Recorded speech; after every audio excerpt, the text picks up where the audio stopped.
Saudações a todos, nossos votos de muita paz. Sejam todos muito bem-vindos a mais uma terça-feira em que buscamos a educação do Espírito à luz do Consolador. Estamos vendo o capítulo Lei da Liberdade, que faz parte do terceiro livro do Livro dos Espíritos. E já vimos, Já vimos na Lei da Liberdade, já vimos a liberdade natural, já vimos a liberdade de consciência, a liberdade de pensamento e finalizamos o livre-arbítrio, o estudo do livre-arbítrio, que termina na questão 850. Mas vamos retomar a questão 850 antes de adentrarmos o próximo tema. Recordando então, Kardec pergunta aos espíritos superiores: a posição social não é às vezes um obstáculo à inteira liberdade de ação?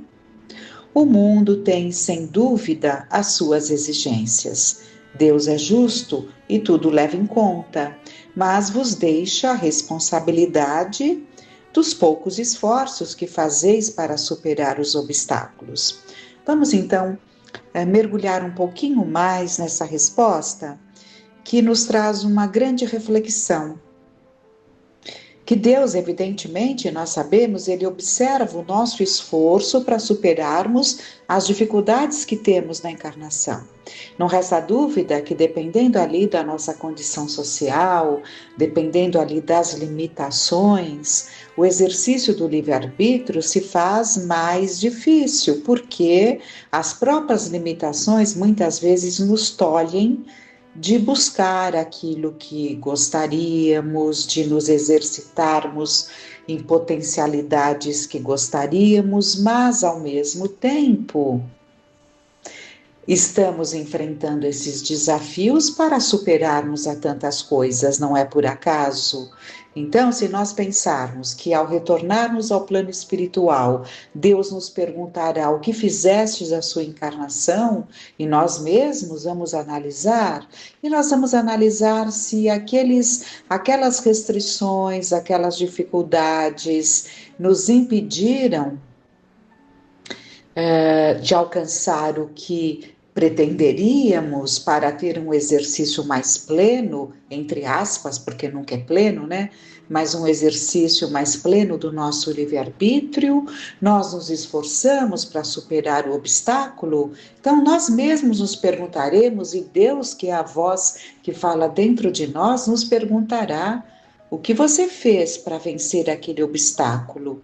Para se colocar em condições de trabalhar as suas potencialidades. Que esforço você fez? Ou se acomodou naquelas restrições, naquela dificuldade, nada fazendo para mudar? Então, tudo isso é levado em conta por Deus, Então, é claro que os desafios surgem justamente como obstáculos para nos impulsionar a mudanças. Falamos aqui de uma dificuldade, de uma posição social mais inferior, em que somos mais limitados, pela dificuldade mesmo de recursos. Mas também podemos pensar numa posição social muito favorável, mais favorável, em que as próprias distrações, as próprias facilidades nos tolhem a ponto de ficarmos muito, digamos assim, mecanizados em determinados comportamentos, em determinadas atitudes, e deixamos de exercer o nosso livre-arbítrio, de viver a nossa personalidade, porque muitas vezes o próprio meio pode nos restringir. Mas podemos, da mesma forma, nos perguntar se havia necessidade ou se há necessidade de não exercermos o nosso livre-arbítrio buscando aquilo que verdadeiramente são as nossas potencialidades, se essa posição social que temos nos obriga a estarmos presos a determinadas coisas, perdendo a oportunidade de exercer um livre-arbítrio das nossas escolhas, em que teríamos a condição de aflorar mais potencialidades que gostaríamos de aflorar e não ficarmos presos a determinada situação. Então, em qualquer condição que estejamos, estamos para nos exercitar na nossa capacidade de fazer a boa escolha, aprendendo a usar o nosso livre-arbítrio da melhor maneira, né? Então, o mundo tem, sem dúvida, as suas exigências. Então, essas exigências, em qualquer condição que estejamos, nos limita, evidentemente, nos limita, né? Mas tudo faz parte desse exercício, né? Desse desenvolvimento das nossas potencialidades para usarmos cada vez mais o nosso livre-arbítrio. Vamos agora então para o item 6º, que é fatalidade. Fatalidade, são várias questões que Allan Kardec faz aos espíritos superiores. Então, na questão 851, há uma fatalidade nos acontecimentos da vida, segundo o sentimento ligado a esta palavra? Quer dizer, todos os acontecimentos são pré-determinados e, neste caso, em que se torna o livre-arbítrio? Excelente pergunta, que já podemos até deduzir a resposta, porque se tudo estivesse pré-determinado, não haveria livre-arbítrio, nós seríamos simples marionetes, o que não tem o menor sentido, né? Vamos ver a resposta. A fatalidade só existe no tocante à escolha feita pelo espírito ao se encarnar, de sofrer esta ou aquela prova. Ao escolhê-la, ele traça para si mesmo uma espécie de destino que é a própria consequência da posição em que se encontra. Mas entendamos que houve o livre-arbítrio na escolha dessa prova, na escolha desses desafios. E é claro que, dentro daquela escolha feita, há certas situações que vão colaborar para que permaneçamos naquela situação, não é? Porque pedimos para que fosse cortadas possibilidades de fugirmos daquilo a que nos propusemos, né? Então, vamos pensando, são muitas as situações. E ele continua, falo das provas de natureza física, porque no tocante às provas morais e às tentações do espírito, conservando o seu livre-arbítrio sobre o bem e o mal, é sempre senhor de ceder ou resistir. Óbvio, né? Nessa parte moral, que temos então ali os arrastamentos, as tentações, isso vai estar sempre nas mãos de cada um de nós. Ceder a isso, resistir àquilo, isso está dentro do livre-arbítrio, né? Agora, ele está até agora explanando sobre a parte material, a parte física, né? Um bom espírito, ao vê-lo fraquejar, pode correr em seu auxílio, mas não pode influir sobre ele a ponto de subjugar-lhe a vontade. Um espírito mau, ou seja, inferior, ao lhe mostrar ou exagerar um perigo físico, pode abalá-lo e assustá-lo, mas a vontade do espírito encarnado não fica por isso menos livre de qualquer entrave. Então, a vontade é sempre nossa. Espíritos podem nos influenciar para o bem, e quem nos influencia para o bem são sempre espíritos bons que respeitam o nosso livre-arbítrio, deixando a cada um de nós a escolha. Portanto, os méritos ou deméritos da má escolha ou boa escolha cabe a nós, porque eles apenas nos inspiram. Já os espíritos maus, se nós permitirmos, eles nos constrangem a fazer aquilo que não queremos. que não queremos, entre aspas, porque abrimos campo para isso. Estou me lembrando, e acho que não faz muito tempo que nos recordamos, daquela jovem que não queria suicidar-se. Aliás, vamos recordar melhor. Ela planejou o suicídio diante de uma fraqueza muito grande, de uma decepção afetiva ali na juventude, era uma tendência dela de fuga, e aquilo cresceu muito na mente, e ela planeja o suicídio. Na hora que ela vai tomar o veneno, ela já não queria mais, porque veio um lampejo de luz. Os espíritos amorosos tentavam ajudar o tempo todo, mas ela não os ouvia. Mas no momento em que ela ia virar o copo para beber o veneno, um lampejo de luz se fez e ela desejou não beber. Mas ela não conseguiu, porque ela já estava hipnotizada pelos obsessores. Então, livre-arbítrio, nos deixarmos hipnotizar, livre-arbítrio, alimentarmos o desejo de um suicídio a ponto de planejarmos de um espírito se ligar a nós de uma forma ferrenha, nos constrangendo no momento em que até não queríamos mais, livre-arbítrio. Perdemos o livre-arbítrio naquele momento. Ela perdeu, porque ela não conseguiu resistir, mas ela se entregou por livre vontade.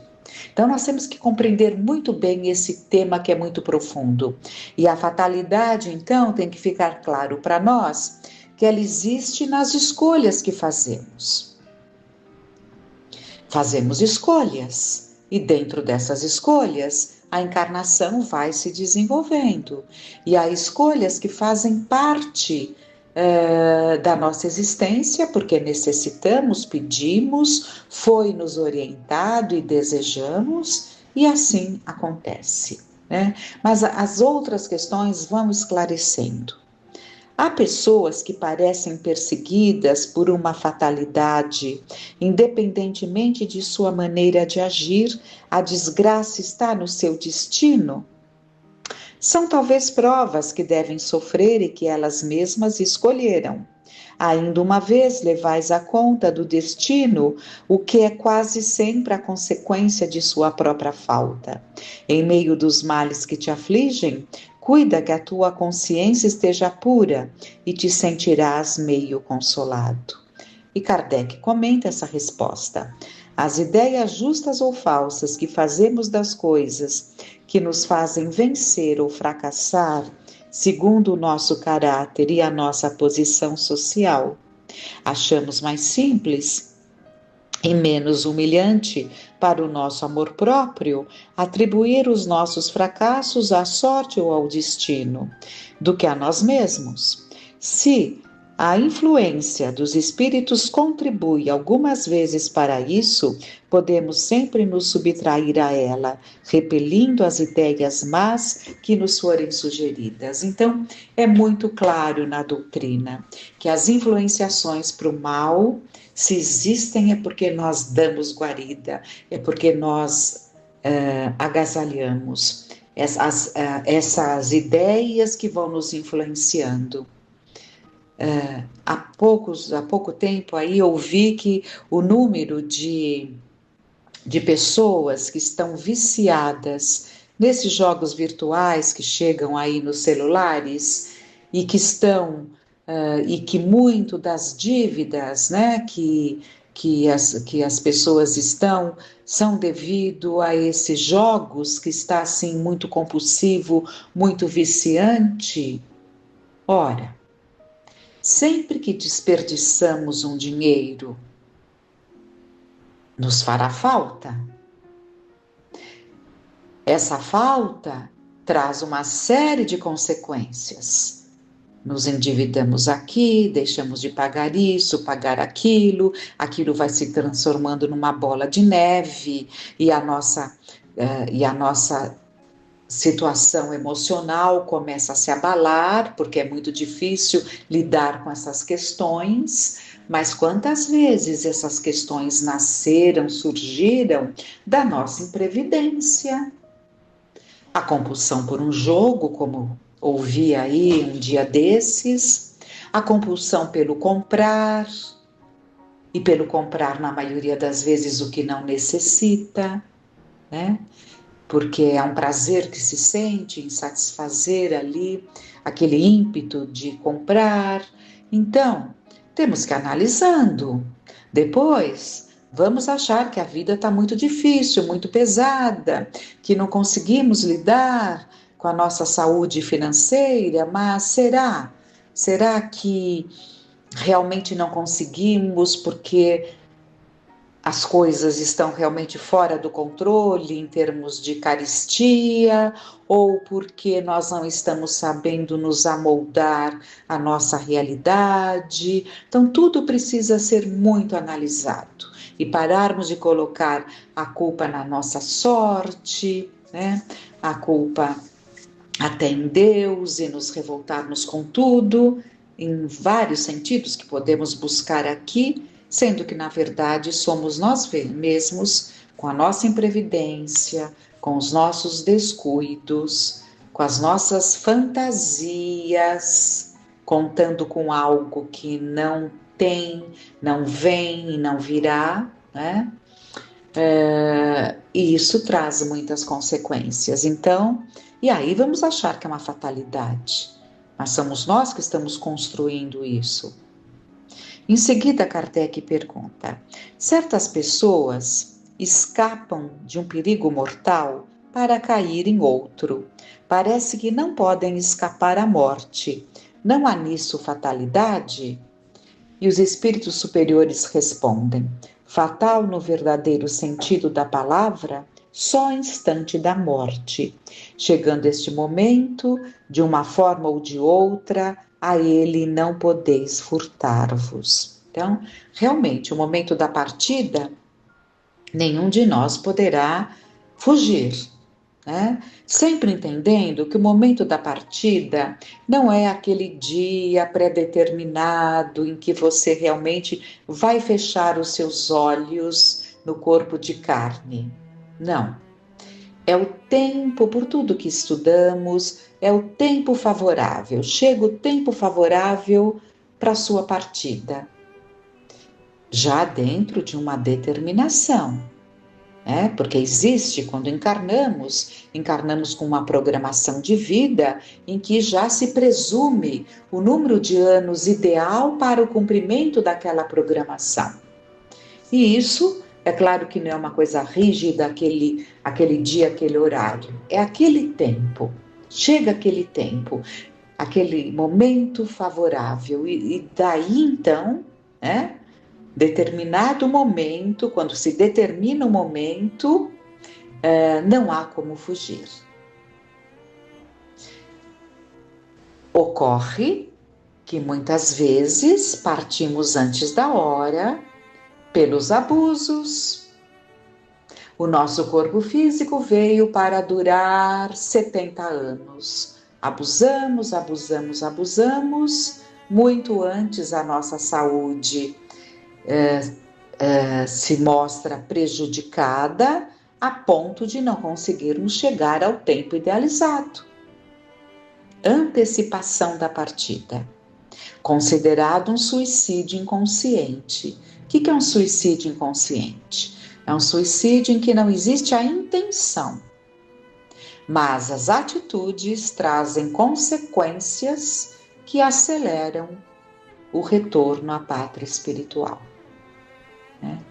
Então, mas entendamos que a fatalidade existe nesse momento porque nenhum de nós permanecerá na Terra, não é? Então, neste corpo. Então, se existe uma fatalidade, é o momento da nossa partida.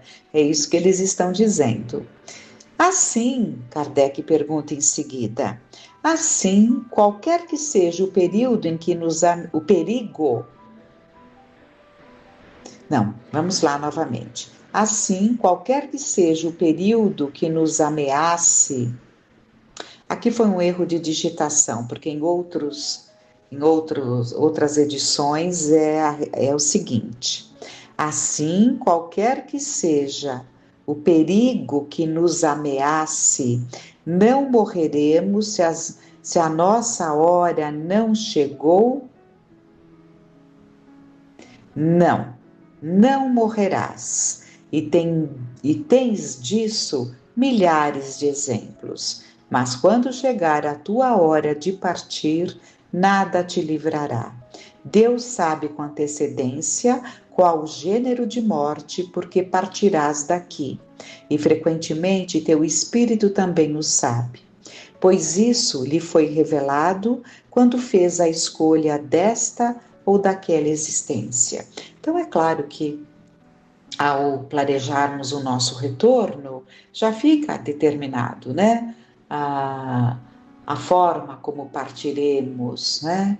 Normalmente em consequência das vidas que tivemos, das experiências que vivemos, e vamos pedir, inclusive, determinado gênero de morte, concluindo que aquilo fará parte ali do nosso aprendizado, dos nossos desafios, outras vezes um gênero de morte como consequência do que já trouxemos, do que já prejudicamos o nosso organismo, e aquilo e aquela doença latente aflorará em determinada fase, culminando muitas vezes com a partida. Então, tudo isso existe uma programação nesse sentido. E quando ele fala que qualquer perigo que nos ameace não morreremos, entendamos bem, né? Entendamos bem, porque há perigos que nós provocamos. É bom entendermos isso. Bebo muito, pego no volante, saio a alta velocidade, posso bater num poste e desencarnar? Estava programado? Claro que não. Claro que não. E responderemos, se responde por duas situações: a de antecipar a partida, portanto um suicídio, e a de não ter a lucidez pela embriaguez, dois erros, como vimos já na semana anterior. Então é preciso que entendamos. Quanto mais nós entendermos as leis divinas que nos regem, e no Livro dos Espíritos nós temos as 10 leis ali muito bem aclaradas, muito bem pontuadas, porque as perguntas que Kardec fazia eram extremamente significativas, importantes, inteligentes. Quanto mais nós entendermos, mais nós vamos nos preocupar com as escolhas. Porque fazendo melhor escolha, aliviaremos muitas consequências, não é? Aliviando as consequências, nossa vida terá mais tranquilidade, pelo menos serão aquelas provas naturais que escolhemos e que pedimos, mas sem tantas situações que vamos criando ali no nosso dia a dia tão desnecessárias, né? Mais uma questão. Da infalibilidade da hora da morte, segue-se que as precauções que se tomam para evitá-la são inúteis? Não, porque as precauções que tomais vos são sugeridas com o fim de evitar uma morte que vos ameaça. São um dos meios para que ela não se verifique. Então, nós recebemos muita ajuda, muita proteção para que não se precipite uma situação que nos levaria a um desencarne, né? Aqueles pressentimentos que vêm, né? Vem um pressentimento, o instinto de conservação, então, nos ajuda muito. Então, esse instinto que fala alto te diz, não, por aqui, isso aqui é perigoso, não vou entrar nessa. Né? Então, é preciso que estejamos atentos a todos os sinais. E os cuidados que são tomados é o nosso dever, preservarmos a vida, porque aquele que desafia a vida pode estar incidindo numa precipitação do seu retorno, né? É isso. muito, muito a refletir. E que fique essa resposta. Quando um perigo nos ameaça, sempre vem ali uma ajuda para que a gente evite aquele perigo. Lembrando, para finalizar, aquele caso que já comentamos, daquele pai de família que vai com a esposa e com a filha assistir a um desfile de carnaval. Vem um folião bêbado, mexe, totalmente alterado, mexe com a esposa, mexe com a filha. O espírito protetor diz, insufla na mente dele: não dê importância, afaste-se ou procure ajuda policial. Ele não ouviu, não se afastou, nem tampouco pediu uma ajuda policial. Simplesmente partiu para cima do folião embriagado, que rasgou o ventre dele com uma faca. E ali ele desencarna. Ele foi aconselhado, mas não deu ouvido. Né? Então, e para completar, não é?